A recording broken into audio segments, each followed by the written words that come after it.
Hey friends, happy Sunday morning. It is going to be a beautiful, beautiful day. Perfect running weather. But I tell you what, if you're going to church, and I hope that you are, you better grab a sweater because fall is definitely here. Speaking of fall, I wanted to share something that was on my heart this morning, something that I really, really hope blesses you.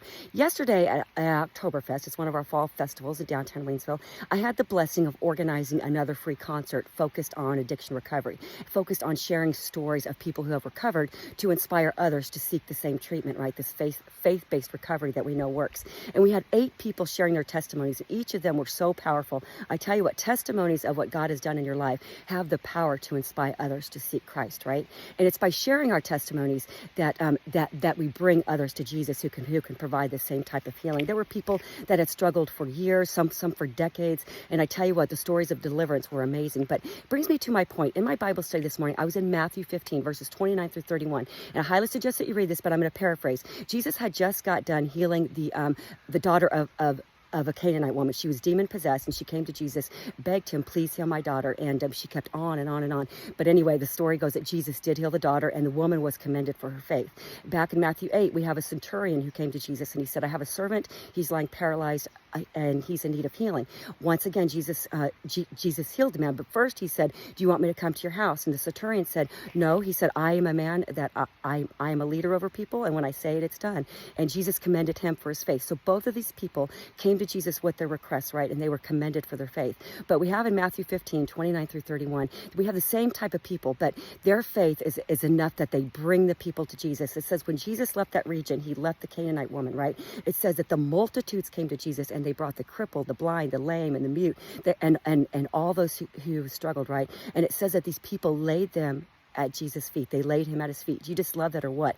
It wasn't quite as much faith as that, but we know they had the faith to physically come and get them and to bring them to the feet of Jesus. And what I love about this, one of the most beautiful verses of the Bible, and it says that he healed all of them. I'm paraphrasing, but is that beautiful or what? But this is my point, guys. Our love for others has to draw us to this intercessory prayer, to going to Jesus and saying, Jesus, my brother, my sister, my lost family member, my lost relative, they are in need of healing today, whether it be from addiction, hurts, hang-ups. Because I tell you what, everybody's carrying around something inside. This world is a very cruel place. You know, you don't get out unscathed. You know, there's people that are abandoned. There's people that are abused, whether that be physically, psychologically, emotionally. So many people are carrying around this baggage, and it just weighs them down, right? And not only does it weigh them down with just the memories of what has happened to them, but it weighs them down with guilt and shame. But this is the power of a testimony, right? Because Jesus clearly tells us that when we come to him and we surrender all, that we are a new creation. The old is gone and the past is new, and we are made new. But this is the deal: when we share our testimony, we take away that guilt and the shame. We take away that power of the enemy, because we can say, look guys, this is what I was, but through Jesus, this is what I is. This is what I used to struggle with. This was my hurt. This was my hang-up. This was my addiction.